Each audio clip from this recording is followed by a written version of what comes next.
Okay, cool. We're live on YouTube and on Facebook, so if you want to share with your Facebook people as well, Sure. if the cultural moderators want to jump in and let's see.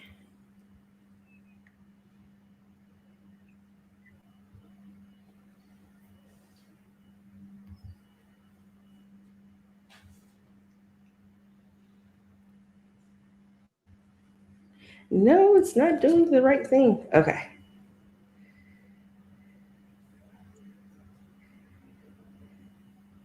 Oh, great. Okay, we're live. All right. Yeah, I've been watching How? the countdown go off for like 30 seconds. I was like, I don't know if she knows we're live or not. No, I wanted to make sure because I know sometimes it pops up, and so I just wanted to make sure that we're showing live on YouTube and Facebook because sometimes YouTube be faking me out sometimes, but it's okay. Hey, Jocelyn. Welcome, Kels. How has your day been? I'm telling you, it's hot down here in Tampa. I'm kind of tired of it. I love the city, but we got red tide going on, so you can't go to the beach. But other than that, the day's been solid. Did a lot of back to school shopping today. I'm trying to jump ahead of everybody else, and it seems like every child is a medium, so I couldn't find any medium stuff. I couldn't find any medium clothes for my kids. So, but yeah, that's how my day went. Just a little back to school shopping. Thank God for school uniforms. Wait, so when do your kids go back to school? They start August 10th. Like, that's still summertime. Like, most places, you're still pretty happy. You got like 3 weeks left. You know, why not after Labor Day? You know, but nah, the way they do it down here in Florida. So. Well, I think Texas goes back pretty early in August as well. And I know the kids out here go back mid-August, but why not at this point? And maybe it could be because of COVID, the school year is changing, but why not just go back to year-round school? No. I mean, what are you talking about? Like 2-week breaks here and there and stuff like that? Where it's like, it's the 30-60 rule. So it's like out for 30, in for 60. Or is it 90? I don't know.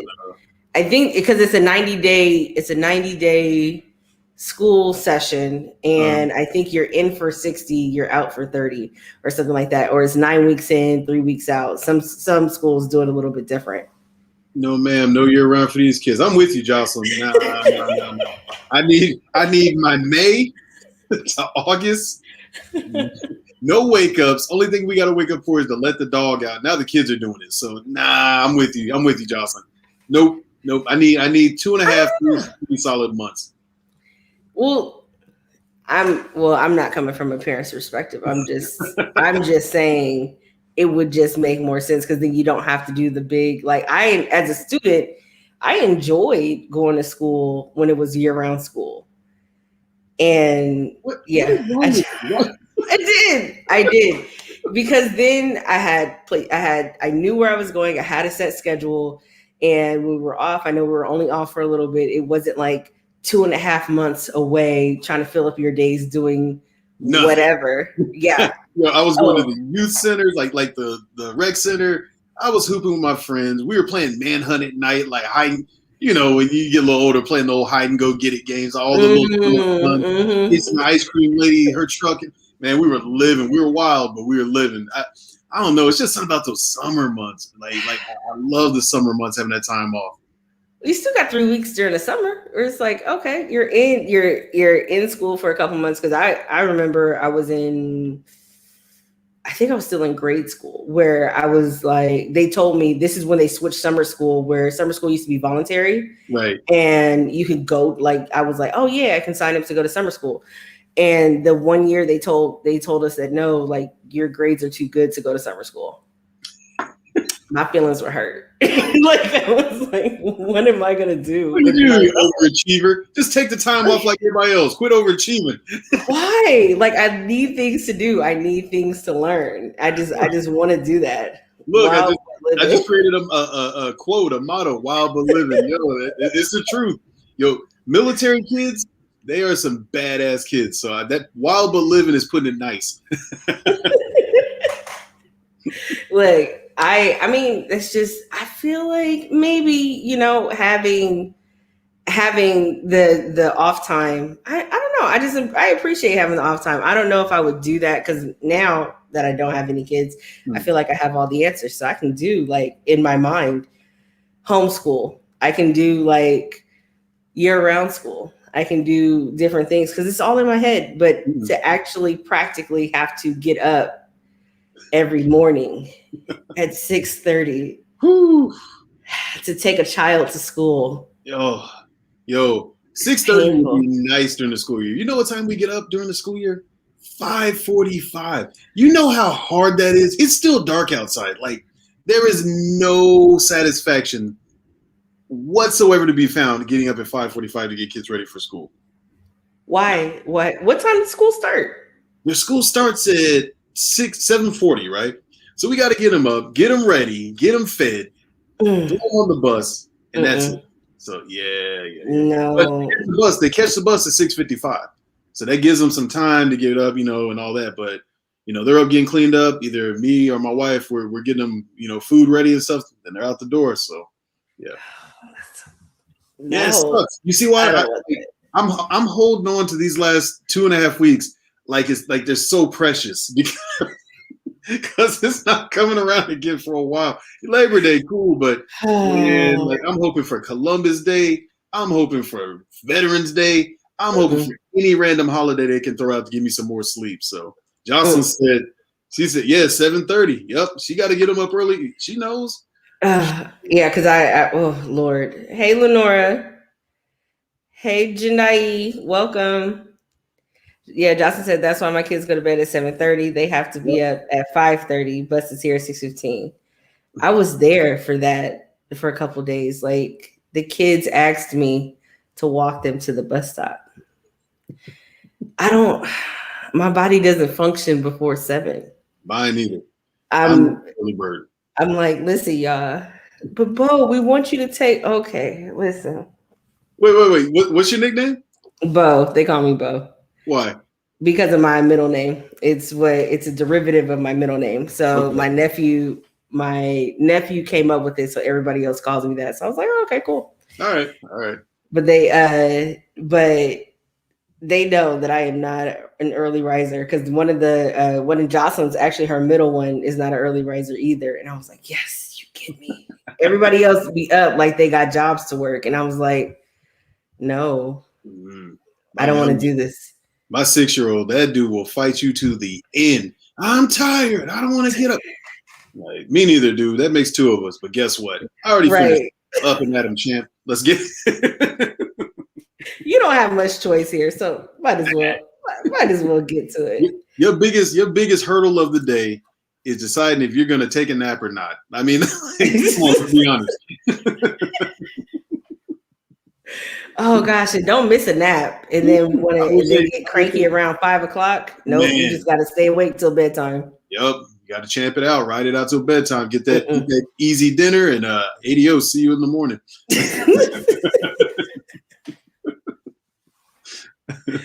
Well, thank y'all so much for tuning in to another episode of Take a Space Podcast Recap. Thank you to everyone who came in. Thank you to Kels for this week's episode. I had such a good time with you recording this episode, and I've heard great feedback. Everybody is like checking out your site, and they're interested in what you have to offer and things like that. For the people who didn't get to hear the episode, can you tell us a little bit about the platform that you created? And tell us a little bit about yourself. All right, so I'm Curtis Kelly, aka the Diabolical Kels, the Friendly Neighborhood Kels, whatever you want it to be, just as long as it's respectful somewhat. So now, Curtis Kelly, I'm a retired Air Force vet who I've been out 2 years now, and as you can tell, I like to talk, I like to have a good time. So this is where once I retired, I still have a job, semi-retired, but I thought about getting into a podcast, and a good buddy of mine, he started his, and I was hating. I was like, I want to do it too. So I started the Culture Marauders, and September will be 2 years. But I like to talk, as you can see, and have a good time, like I said. And thank you. And well, we ain't made it yet. Don't clap too hard yet. We still It's coming. So we started the podcast, and it's still a work in progress. We're always finding new ways to kind of find fine tune it and all that good stuff, and deliver something fun and unique to the listeners out there, the fellow Marauders, as I like to call it. And Leah, you're one of them, so you know what's up. But yeah, so we took the idea of, with the Culture Marauders, where we maraud on all culture and deliver the goods to the masses, aka the listeners and the viewers out there, and just putting our hands on any topic, anything that's out there that's socially relevant, and just what's happening out in the world, right? With nothing off topic, nothing taboo. We talked about a whole gamut of different things, and so we took that idea and put it into an actual platform. A place where creators, it's more creator focused with the platform. And this is a Culture Marauders network where, if you're a creator of any type and you're looking for resources to help grow your business and help your business thrive, this is where you can come, where we have web designers, we have people from a legal company called Counsel for Creators. We have a partnership with them where they help you with your trademarking, your copywriting. We got PR. We got a podcast company called the Podcasters Guild, out of Wisconsin. And, they help with anything podcast related. If you're an artist, author, I'm telling you, we got you covered. And if you are a creator and you're not so much looking for these resources, but if you want to come on and throw some of your work up on our website and showcase what you're doing, we're looking for bloggers. Yeah, Leah, we're looking for bloggers. We're looking for, anybody with something out there that you're doing that's dope, or you want to, shed some light on something culturally relevant or just out there in the world. Come to hit us up, culturemarauders.com. As Leah has flashed it on there. You can hit me up at, the culturemarauders@gmail.com. Like, hey, Kels, hey, I think this is something really dope, and send me your material. We'll talk about it, or, good contact, break it down, and we'll put you up there and, showcase, what you're talking about, because the beauty about the Culture Marauders, right? You don't have to be famous. You don't got to be really anybody out in the world, but everybody has a story. Everybody has a perspective. Absolutely true. It can be about sex, politics, sports, religion, whatever. As long as you got a take on it and it's nothing that's really going to piss too many people off or get me shut down, we can rock with it. We can throw it out there. But it's conversation, right? It's mainly to get people talking and just see a different perspective. So that's what we do with the Culture Marauders. So we have fun and maraud on all culture. Nice. I think I like that your platform went from this idea of, I think I can do this. I want to do this. Let me go ahead and do this. And you have been talking about it, talked it up into existence, and now it's actually happening. Like, it's come to fruition. How does it feel to accomplish this feat that so many people say that, oh my gosh, I know too many people. I have too many contacts. I can actually create a network, but maybe they don't have the same motivations that you do. So how does it feel to now have this platform out there for people to have access to it? I think it's really cool. Where my wife and I struggled when, we were looking for all these things, setting up, the business, and me and you had this conversation previously. We were looking like onesie, twosies, like, oh man, okay, this person does this. Okay, this person does this. This person does this. So to be able to consolidate this all under one umbrella and have these resources, right, it's nice. And it feels good to be able to offer that, to cut out all the work and have something to offer to people looking for those resources and looking for a place to showcase their business and talent. I mean, what more can you ask for? We've been very fortunate in our lives. So just to, go back and just send the elevator back down, to help somebody out. We don't charge a lot, damn near anything to put your stuff on our website or just to be a member. It doesn't cost you anything. I know it says it on the thing. We got to update the slides. Pay no mind to that. To join our network, is free. Now, if you're looking for other things, of course, those cost. But just to join our network and just post your stuff, costs you nothing.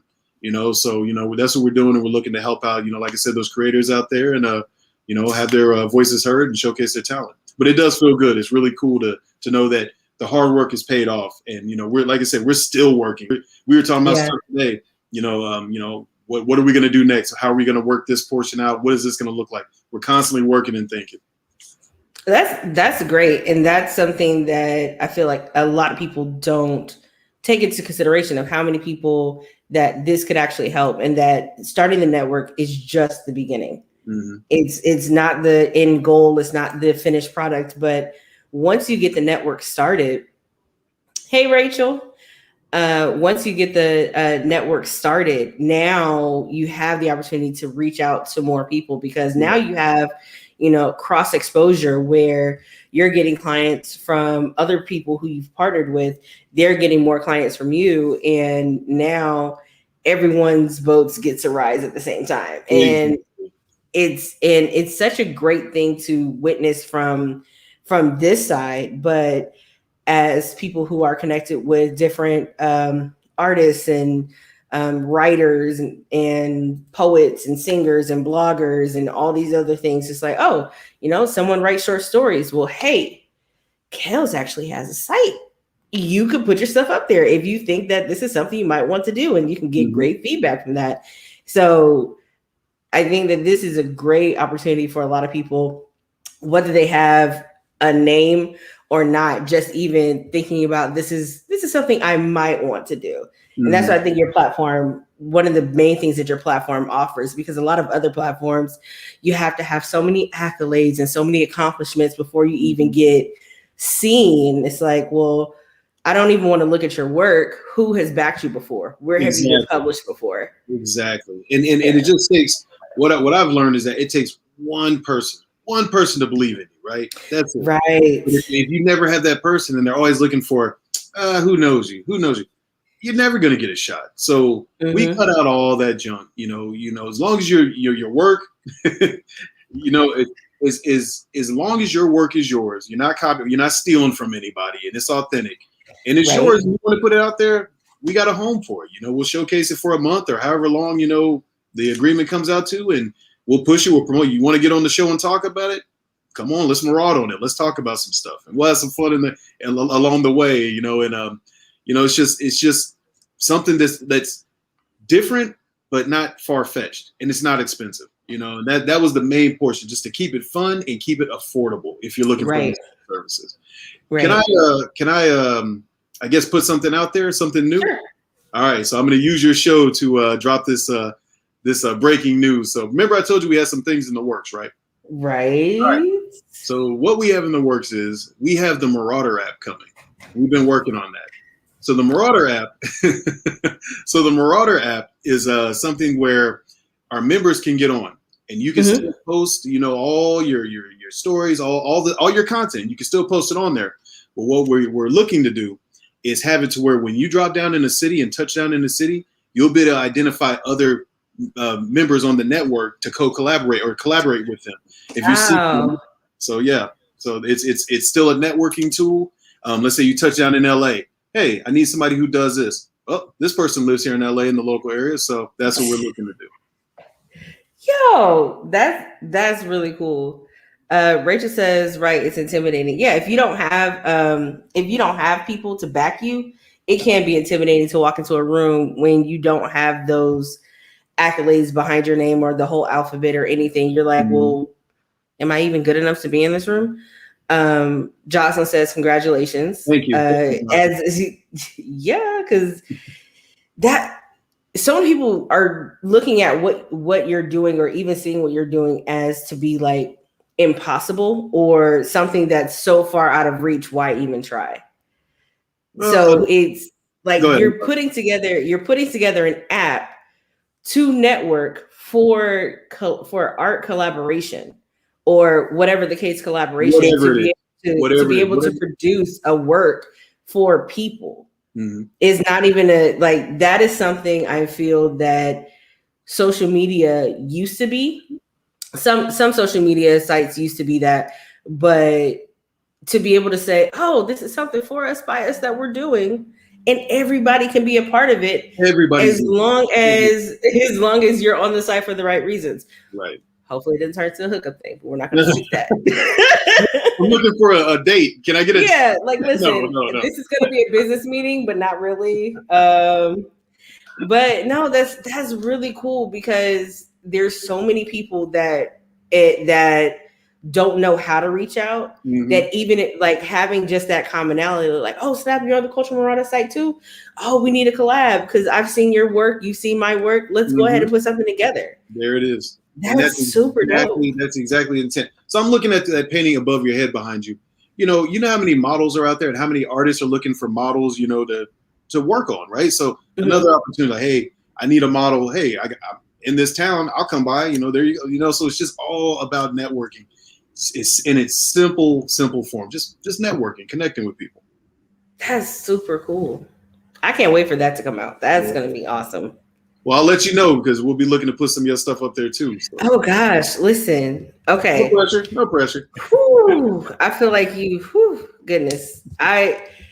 So after our conversation, of course you all, I didn't put that in the episode, but after our conversation, Kels asked if I was a blogger, and I haven't done it. Oh, Rachel says she's interested. All right. Cool. Listen, Jocelyn wants to know when's the drop date.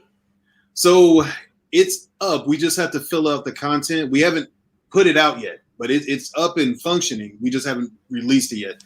We're thinking either August or September. And, we're going to have a really good promotional push for it and, start recruiting.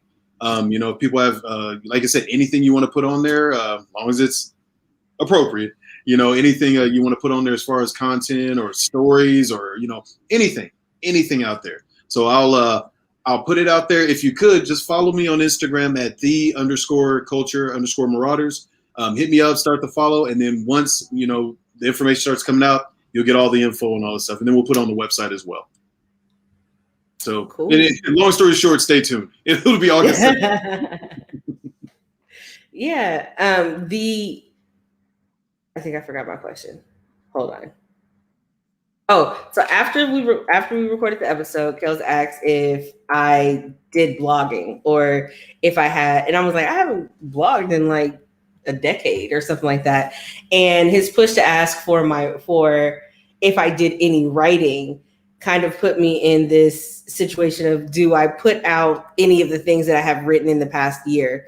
And because I have been doing a lot more writing, been focusing on writing a little bit more. So finally, after wrestling with myself, I did actually send a poem over, and it was just like, okay, here, just take it. Like holding on to it was something, it didn't really feel like I was taking a risk. It really felt like a friend of mine really encouraged me to just put it out there to see what happens. Because should I want to publish a book, should I want to start doing public engagements, things like that, I really want to get feedback on a bigger scale than just my inner circle. So I think that this was a good platform to even put anything out there, so I can be like, oh, people actually, okay, I found my people. Okay, great.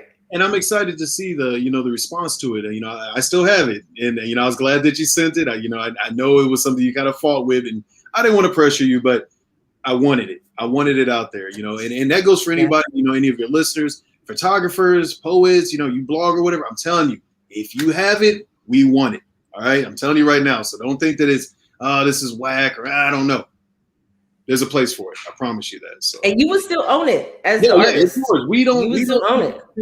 It is basically damn near free advertising for your products. And we want people to come and listen, because you never know, it could create opportunity for you in a whole different world. So, I'm sorry, I'm reading the notes. It says, side note, what was your job in the Air Force? So, yeah, Janai is in the Air Force now. She's a recruiter. She's been in the Air Force for about a decade. Oh man, I got a axe to grind with those recruiters out there, man. No, I'm just playing. No, the recruiters are essential because they're the ones filtering out the bad and the good, that come in. So what she's doing is super important. So thank you for that. I was a 2T1. I was a ground trans, a vehicle operator, bus driver, truck driver, record driver, all that stuff. I could operate all of those things. And that was for my first 17 years in. And then for my last 3 years, you're a recruiter, so you would know. I wrote the Airman's Manual. I led the team, the 10-man team that wrote the Airman's Manual for my last 3 years up in New York. So, and that is basically a warfighting guide. How you suit up for your chem gear.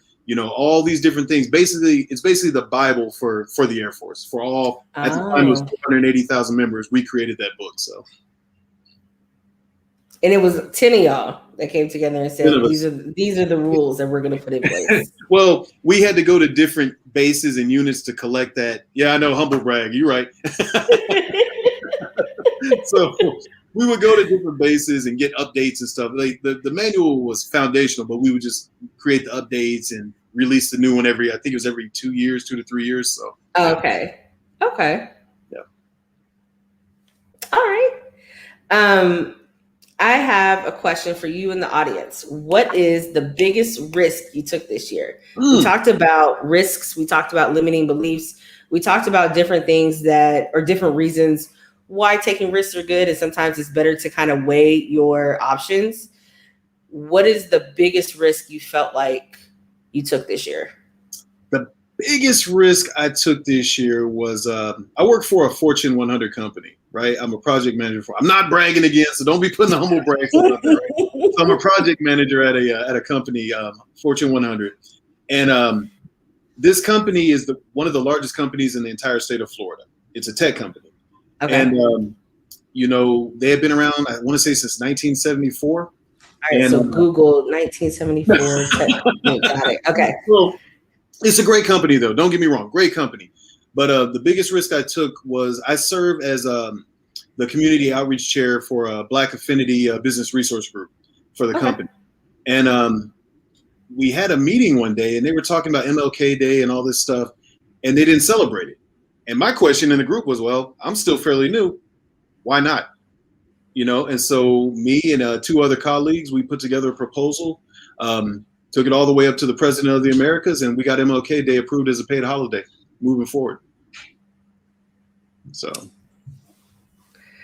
I didn't know that there were, it would stand to reason that there are companies who don't pay it out but you would think. You would. Fortune 100, like y'all top people. But okay. The reason why I see that it's a big risk because of their status and who they are and stuff like that. Yeah. They can be like, you don't get the hell out of here and go work on these projects. But what makes the company so cool is that they actually listen. They actually listen to their people, and and they understood, and we did it the right way. We came with all the facts, all the data, everything. And we got the announcement. We didn't get it this past year because we had just hit it right up against the line. But coming up this next year and going forward, it will be recognized as a paid holiday in the company going forward. So that was a big risk. And I'm surprised, right? I'm super surprised. I was super pumped. I even got a little misty eyed, because like you come from the military, and this is my first corporate experience. And, this is a big win, at least in my eyes, it was a big win, It absolutely is. Yeah. So that's a risk that I felt it was willing to take, because not only did I have the support of our executive sponsor, who was white, it was a white lady. She backed us up and, went to bat for us and all that stuff. And it was just a really dope risk to take, so. This is why we need collaborators. We need collaborators, y'all. It can't just be us, because we need somebody else to get in the rooms we can't get into yet. Yep. Hey, Drake, welcome. Janae says, going against my supervisor, I know myself and my capabilities better than anyone, and I don't like for anyone to stunt my growth or limit my access to opportunities. Exactly. You got to create them for yourself. You got to find a way, respectfully, because your supervisor is your supervisor. You're always going to have that person. And usually it's because either they're afraid you're going to steal the shine, or they just don't know themselves and they don't want you to show them up, because more than likely you could probably take their job, more than likely. If they're standing in the way, unless they have like a good reason to tell you why no, or, hey, don't do that. All you can ask the question is, why not? But yeah. What did you, if you can talk about it, what did you go against for your supervisor? I'm curious as to what happened. I will say, while everyone's thinking of their responses, the biggest risk I probably took this year is the interview I did for the job that I have now. I wasn't cocky. I won't say that I was cocky. I wasn't. Lead off with that. So I'm just like, I wasn't, because it's going to sound cocky, but I wasn't being cocky. Mm-hmm. I think that it's a risk, because hindsight, I would have never said this in any other job interview, I don't think. Yeah. She asked me why I would be the best person for this job. and she said, in short, can you tell me why you would be the best person for this job? And I said, do you want me to keep it brief? And she said, if you can. I said, because you need me. And that was like, I couldn't believe that I said that after the like, oh, I should have said it. Right. Like, I was just like, oh, okay. So I was like, I always live life on the edge. Wow. Look, that's not a Dominic Toretto quote. That's straight from your boy Kells. I made that up on the fly. I'm telling you. If you put it on a T-shirt, I want some money, Jocelyn. I'm telling you, I'm gonna come looking for you. Look, she asked me, why I would be the best person for this role, and I said, you want me, like Leah is going to be the best person for this job, because you want someone who's going to be curious. You want someone who knows how to set up a team. This is a brand new team. You want someone who doesn't want to just puddle jump for pennies and it's going to be gone in a year and a half. You want someone who's going to stay for at least 5 years, make a solid team. After the solid team is made, then they're looking for more opportunities, because you need that foundation. You want someone who's going to get in and ask questions and challenge things the way they are, to make sure that you're getting the best out of the employees. And so she was like, so when can you start? And I was just like, nailed it. Yeah. I was so sweaty after I could not. I got off the phone and I just couldn't believe that I said that. I was just like, but that's taking a risk though, right? And that was a big risk. That shit could have blew up in your face. You're like, you know what? You dare me to say that. This is my real answer, Right. I want to do that over. This is not me. But even taking that risk to let them know, but it was owning the skills that I had. Like I knew they wanted me, because I was the only one who they interviewed outside of the West Coast. And so at first they weren't going to interview me at all because I was on the East Coast. Right. So I knew they wanted me, and my skill set matched up perfectly with what they wanted. So that was probably the biggest risk, because I've spent most of the time in the house this year, that I've really taken this year. And it honestly has paid off and is encouraging me to take more risks on myself and know myself well enough to be able to step out and be like, you know what, I am worth it. I do have this. I do have that. Yeah. And I like that story, and the fact that you identified that it's okay to take risks, especially being cooped up, and a lot of people have a lot of great ideas, right? And absolutely, being cooped up in the house, it's just incubation. You're just cooking up ideas, and the fact that a lot of people don't act on those things, they don't get out there. It's like, man, I got this idea, but I'm not sure. What's the worst that can happen, right? What's the worst that could happen? Somebody tell you, no, we're not interested. Okay, cool. Go to somebody else. And I think you need to take those risks every now and again, just to have a feeling of I hate to say it, being alive, just, take those risks just to see what it feels like, just to feel that rush, feel that adrenaline. Like you said, you were sweating and all that stuff. Yeah. And you got the job all because you took a risk. And it wasn't cocky. I know you were joking, but it wasn't cocky. You were confident in your abilities, and it paid off. And it's just, like we said, getting out of your comfort zone a little bit, right? When we had our discussion. Absolutely, yeah. Get out of your comfort zone, and good things can happen, but you need that feeling. Otherwise, you get complacent, and you're going to miss opportunities. They're just going to be passing you by. So you got to get out there and take those risks every now and again. Yeah, and sometimes when we get too comfortable, we forget what taking a risk feels like. So we can build it up in our mind so big that we don't realize that taking the risk is just taking one step forward. Yep. We don't have to do the whole thing. We don't have to leap the whole thing, but it's just knowing that all we have to do is just take another step. Like the changing in behavior is just change per interaction. It's not that I have to be this whole different person, just per interaction. I'm going to be more honest. I'm going to be more forward. I'm going to speak up more. It's just the little things. It's not the grand gestures. Just like like you and your wife have been married, it's not the grand gestures that keep you guys together. It's the small things, the day-to-day things. Like oh snap, like you took out the garbage for me. Well, you washed the dishes for me. Where you thought about me when you went to go get food or things like that. It's the little things every single day, just like in building up our character. It's not the grand gestures that we take or wait for the big opportunities to come. It's the little things. What choices are we making on a day to day that are changing everything? Exactly. Janae says nothing more beautiful than knowing your worth. Shout out to Fantasia. I like Fantasia. Where's she at? You know what? Last time I haven't listened to Fantasia a lot. Mm-hmm. I had to. Janae, Jocelyn, and Rachel are my sisters, okay. and Jocelyn, my other two sisters, and a friend of mine went to a Fantasia concert. I wasn't against Fantasia. I just didn't listen to her music. Okay. So we had to. Apparently she had a baby. Oh, okay. Well, clearly she's been busy. So we had to. Yeah, you were not in San Francisco at the time. We went to her concert in the city, and on the way to the concert, they're playing like her last two albums, and just like, listen to this song. So when you hear it in the concert, it'll come up, blah, blah, blah. You'll be able to know it.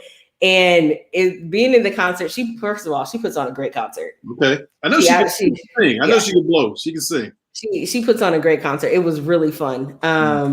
But even for somebody who doesn't really listen to her music, and I wasn't a real big R&B fan, I didn't start listening to R&B until maybe like 3 years ago. What? Yeah, I wasn't like current R&B or just R&B period. R&B period. Like I wasn't a real, like I hear it on the radio when I was younger, but I wasn't like yeah, she did take her shoes off. Yep. She didn't get through the first song. But I was more of a rap fan than R&B, like rap and hip hop. Like it was, yeah. So country. Oh my gosh. Yo, that is crazy to me. I mean, you know what? I get it because my younger sister, she's like 3 years younger than me, and she was into like alternative, like alternative rock, like Smashing Pumpkins, like grunge type stuff. That was her lane, and so she still knew a little bit of R&B. Yeah, that's wild because the 90s and the 80s, like man, they cranked out some dope stuff. They did, they really did. But I didn't.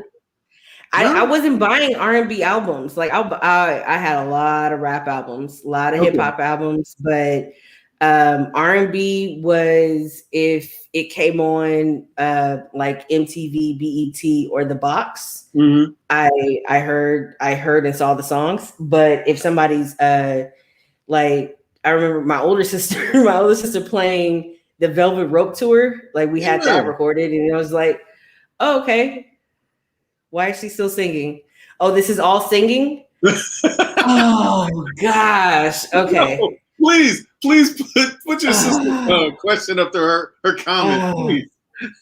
She thought she was no soldiers. Listen. They were a great Did you have the medallion? You had the tank? I did not have the medallion, but I had most of their albums. Well, all 800,000 of them? Listen. Out every week. The funny thing is because he was right down the street from where we grew up. He was in Richmond. We were in Hercules. And so Silk the Shocker went to, was it Richmond High or Pinot Valley? I know that he was in Pinot Valley for at least a semester, but I don't remember if he finished there or not. But yeah, absolutely. The St. Lunatics. Man, those guys are whack. Listen. Murphy Lee didn't get his due. Like he did not get his justice. That's why he didn't get his due. He was a nice lollipop rapper. Okay, he did not have to be a lyricist. Okay, he was decent at what he did. What did he do? He was a lollipop rapper. That's what he was. Yo, who was the cat with the Phantom of the Opera mask? Who the hell was that? That's Slowdown. What the hell did he do? He was a hype man. I don't remember seeing that dude in anything. He was a hype man, but he went to jail. He went to jail, and so that's why Nelly had the Band-Aid. And then it was like, oh man, gotta remember, slow down, blah blah, because he wasn't gonna snitch and he was in jail. And then Nelly got cocky, and then I was like, I don't really like it. I don't really like it. Yeah. After Nelly got muscles, I was like, I'm over this. Like, I wasn't really the biggest Nelly fan, but Saint Lunatics, Ali, Murphy Lee, Kiwan, kind of. But yeah. You're right. Did you ever figure out where he was getting them colors?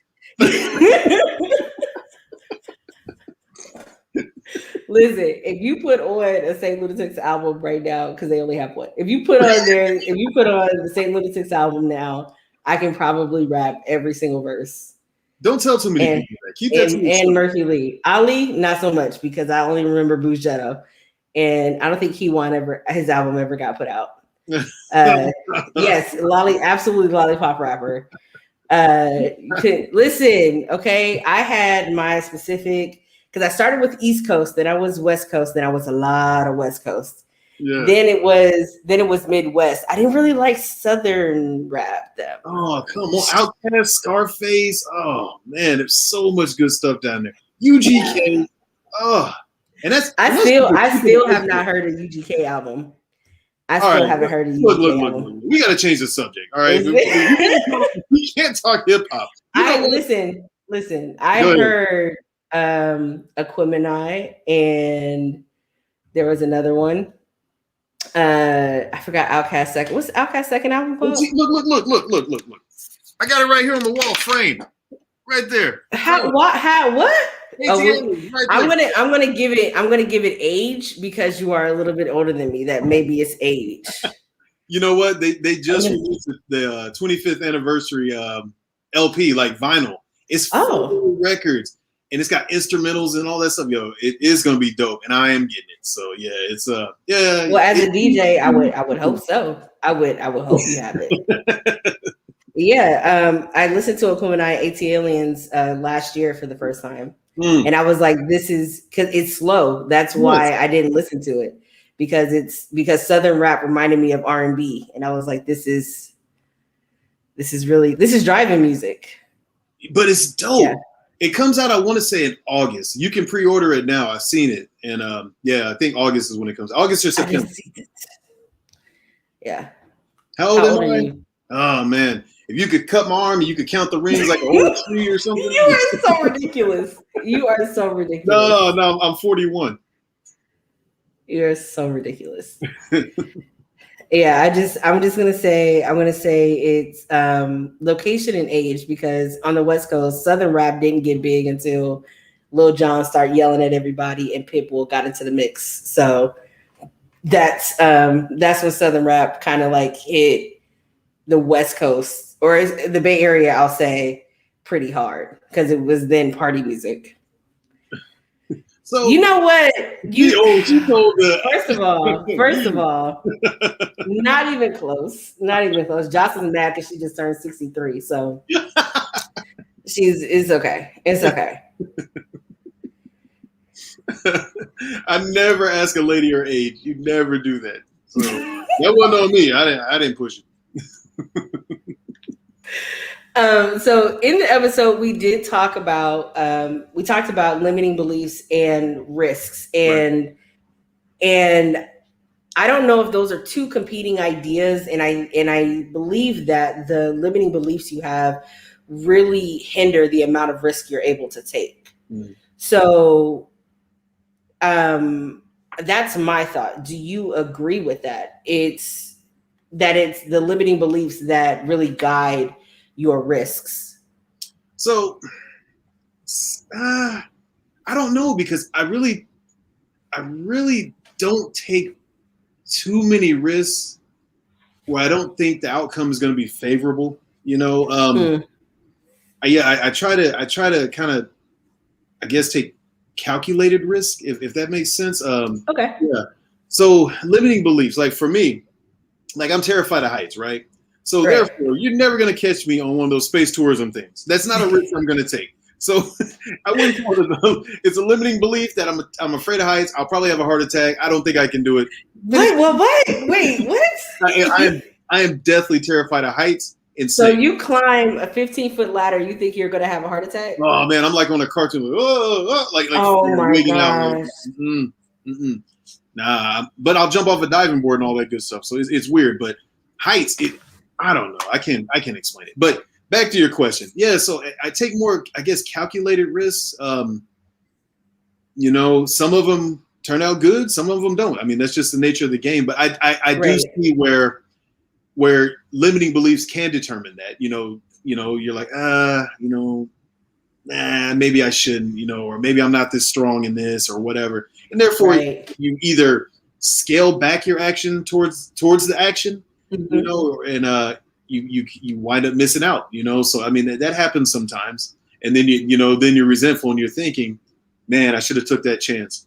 You know? And then there's a lesson in that also. Take the chance and just see what happens. Fake it till you make it.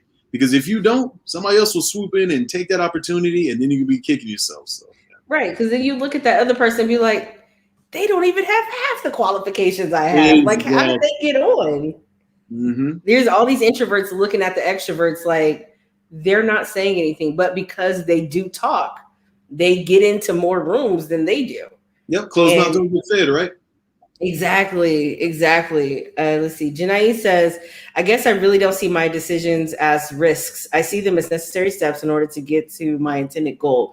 Exactly. Every decision has a pro and con. Exactly. She said it way better than I did. Exactly. Yeah. I can agree. I do think that some decisions that we take can be seen as a risk because there is a chance that it doesn't work out. And that's where the risk kind of comes into play. Let's see. Jocelyn says, as long as it's morally right, I'm game. See, this is what happens when you turn 63. You just out here just wild. You don't care. You just out here. Sun's out, buns out, guns out. Like that's what it is. That's Florida life down here. They are wild. Half the time they barely be wearing shorts. Oh gosh. Yeah, I can only imagine what's happening in Florida now. Janai says, I'm not feeling all these shots toward introverts. I'm just saying. Listen, I'm just saying. I feel like sometimes, and I've been in rooms where because I talk more, I get more recognition than people who are introverted. And the daggers they shoot, it's like, just speak up and say something if you think that you have a better answer than I do. Nope. That's all you gotta do. Say something. Yeah, it's just because I'm willing to speak up that they recognize my name first, or they know that I'm going to ask those questions. But that should be inherent. If they know you, it shouldn't be a surprise. If they know that's how you get down, and you're you're out there and you're grabbing everything. Clearly, you are with your show. So an introvert may not do a show like this. They may just talk solo and and like that. But we're joking, we're wilding out, having a good time and stuff like that. And I've seen your other shows, and you have conversation, you dig deep, and so yeah, tell them stop hating. That's all it is. If only it's where it's so simple. I know, but it never is. When I talk to different people, like especially having the conversation about whether people are right for certain roles, whether it be in the corporate world, whether it be starting a business, doing art, doing things like that. Not everybody's going to agree. Not everyone is meant to be a business owner. Not everyone is meant to own their own business, because everybody is not the focus. I'm going to do this, the self-motivated self-starter. A lot of people need other people to tell them what to do and have a detailed list of what they have to do that day by someone else to hold them accountable. So not everybody's going to be that entrepreneurial minded person.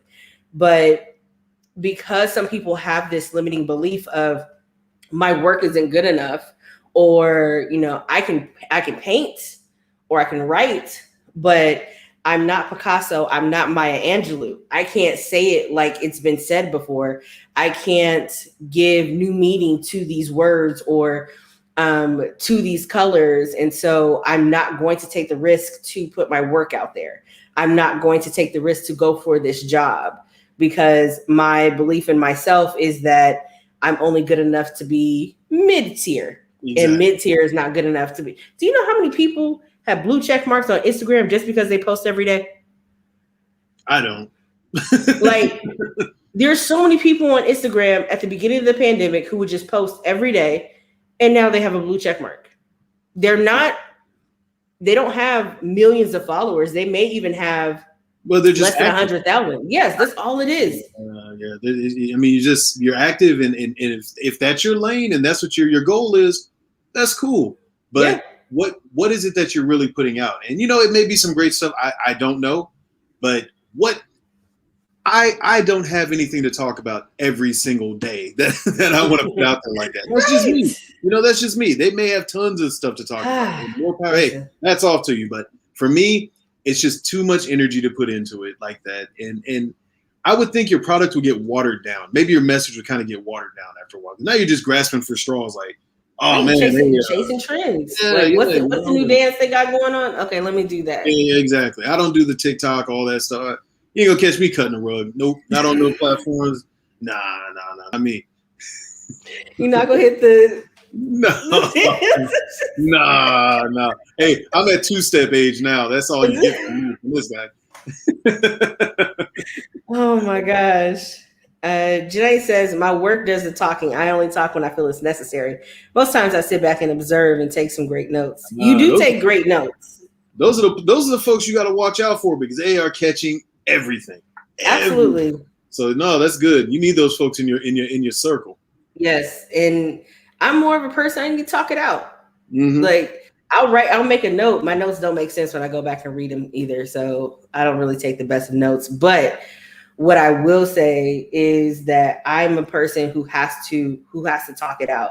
Like, okay, I know we all took notes, and I know we all heard you talk for 45 minutes. None of this makes sense. Mm. Can you make it make sense? And then half the time, the person up there is so caught up in the language of the language of whatever they're talking about in corporate, like they don't even know what they're talking about. So it's like, oh, so everybody here was just gonna let you get away with that, huh? Okay. Let's see. Chris says, speak on it. Hey, Chris. LMAO 2-step is all you're gonna get at this stage. Hey, look, I'm not doing any of those flips and shit like B2K was doing. I don't even know if they still do that stuff. I'm not doing any of the flips and the all this. Nah, man. Drink in one hand, bounce. If I'm dancing with my wife and she gets mad because I'll dance for a little bit and I'll just go sit down and have a drink and she'll go out there and dance and all that stuff, have a good time. Not me. Not the kid. Not me. I'm done. Who said a one show? Might be a 1 step and an A. Hey, all right. That's good. That's good. Y'all saw me on the dance floor? Okay, cool. I'm about to go sit down. Catch me at 55. It might get to that point. Not 55. No, I plan on still being on somebody's dance floor, even if I have to make the dance floor myself. Man, I don't know. It gets at that point. You get brittle bones and I can't chance it. You better get some calcium in your diet. Some Centrum Silver's going up. Oh my gosh, that egg gets some hype. Do people still egg nowadays? If you're in Atlanta, sure, why not? Oh, okay. Yeah, Alabama, Atlanta, I don't know, maybe any state, Alaska, they might do it there too. So no. So you're gonna be that 50-year-old? Yes, I'm gonna be that 50-year-old. But you know what? I told my wife. I said, when I get old, and you see the old folks walking around, the old man always has on slacks and a jacket and a little hat, and he's walking all gingerly and stuff like that, and his wife is next to him. I said, make sure you put me in some Velcro shell-toe Adidas, and I'm good. I'll wear whatever. Gosh. As long as I get on some Velcro shell-toe Adidas, I'm straight. So, yes, I'm going to be that 50-year-old. Why are they Velcro? At least I hope. But why are they Velcro? Why? Because I'm going to be too old to tie my own shoes. So Velcro, look, lace them up. Look, if you get the 2, cross them, put the little cross X on the Velcros.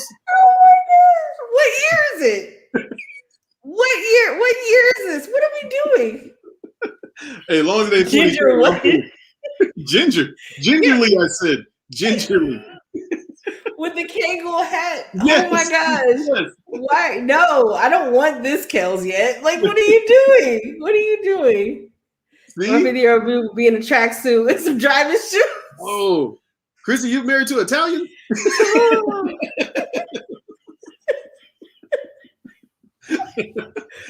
Oh my gosh. Driving shoes will have him sliding all over the dance floor. He couldn't do it. Make sure they don't armor all the foot pedals. That's a disaster waiting to happen. I'm telling you. Right. Yep. I don't even understand. Like, okay. I don't even, okay. Y'all just make sure I got pants on, because that's about, like, that's the first hurdle right there. As long as I got pants on, I'm good. Like, that's it. As long as I'm wearing pants, like, that's all that matters. Y'all, I don't know how are y'all dressing yourselves at 50 already? 50 ain't that old. All right, I'll push it to maybe 70. All right. Okay, I was going to say, like, you, sir. When you're 70, they're gonna bring back velour sweatsuits. I still got one. Next time I'm on your show, I'm gonna rock my Adidas velour tracksuit. Don't do it, right? It's gonna be so hot. It's always hot here. So Florida don't get cold enough for a velour sweatsuit. I'm threatening. I'm threatening to bust it out too from like 04, 03, 04 when Cats was rocking the powder blue joints. Oh my gosh. Note to self, don't invite the elderly. Wow. You're hating on the elderly? Jocelyn, come on now. Jocelyn, as a 63-year-old yourself, I feel like you should not uninvite yourself to the party. And pants are a must. Pants are optional. I feel like most times they are optional.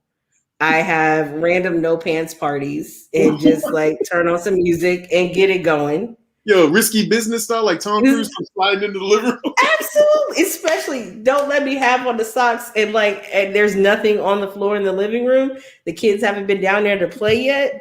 Oh, absolutely. Turn the music up. Yo, let's get it going. You hit it, wild but living. I'm telling you. That's the mindset you got to be in, Jocelyn. You got to be in that wild but living mindset. Listen, Jocelyn, but make sure you take it slow, Jocelyn. I know you're elderly. So take it slow. Make sure you get your vitamins in. You know, I don't want you to throw out a hip or anything.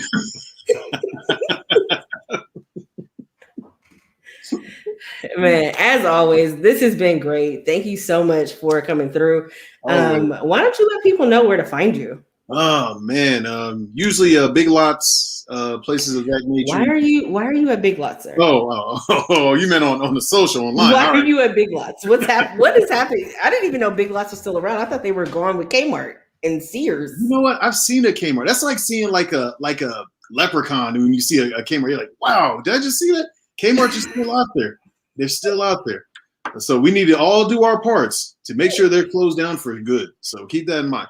No, you can find your boy Kels. You can find me out in the world, either, like I said, on the Culture Marauders podcast, the show we maraud on all culture, deliver the goods to the masses. We got our IG. Like I said, that's where I do most of my dirt. I have a lot of fun on IG at the _culture_marauders. Twitter, I'm getting back into the Twitter game, at the Culture Mara 1.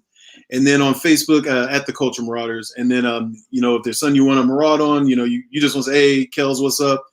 Hey, like what you're doing, hate your face, whatever you want to say, hit me up at theculturemarauders@gmail.com. And make sure you go check out theculturemarauders.com, the website. What we have up there right now, like I said, we're going through a transition. We're pivoting to a whole new different look. What we have up there right now is basically just an introduction to the world of what we do. But there's going to be more content coming up there, so you can stay tuned, stay ready, and it'll be there. So any support that you can hand us, we appreciate it. And we got Marauder merch also. So check out the Marauder merch, our TeePublic shop. And also we're on Teespring. So, track shorts, biker shorts, whatever you want, tank tops, headbands, the whole shebang. We got it. So check us out. Okay. Thank y'all so much for tuning in to another episode. I really appreciate you all. I am not a Crown drinker. I don't know how y'all do dark liquor. Actually, Crown Apple. I will take a Crown Apple. Yeah, yes. You just told a fib. You just told a fib just like that. You're real. I typically don't. When people ask, "Oh, you drink dark liquor?" Typically, no, because I don't trust whatever they bring me. I got one for you: Crown Vanilla and root beer. That's it. Oh, so good. Yep. You'll thank me later. I'm a rum drinker. I love rum, but Crown Vanilla and root beer. Crown Peach. Okay. Crown Peach, yep. Crown Peach. Yeah, Crown Peach. Crown Peach. I don't think I've had that one. That was good too. I got that on the show. Crown Peach. Okay. With cream soda. Okay. Now first of all, ma'am. Huh? What? No, Chris is a. I didn't even know you. I didn't know you drank dark liquor. Like, I'll be honest, because I'm We a fully know tequila that. vodka person. Yeah. Where we found this girl. Listen. But thank you, Jocelyn, thank you, Janai, thank you, Rachel, thank you, Lenora, thank you, Chris. Thank you. Did I hear everybody? Hold on, let me scroll back up. Thank you, Drake. I said Lenora, Jocelyn, Janai, Rachel, Chris. Yep. Thank you everyone for tuning in. And those who thank you, John Russo. Thank you. Oh, Miss Mary, thank you very much for being here. Thank y'all so much for always supporting. I truly, truly, truly appreciate you. If you haven't listened to the episode, please go check it out. The episode is just as great as this conversation was. Make sure that you check out Kel's on his site. If you do have work, I know we have writers and photographers who are in the comments currently who can get their work out. And I think that it'll be a great way to promote your stuff. And thank you so much for wanting to collab with me. As always, I absolutely appreciate you. We will see you guys next time. Y'all be good. Peace.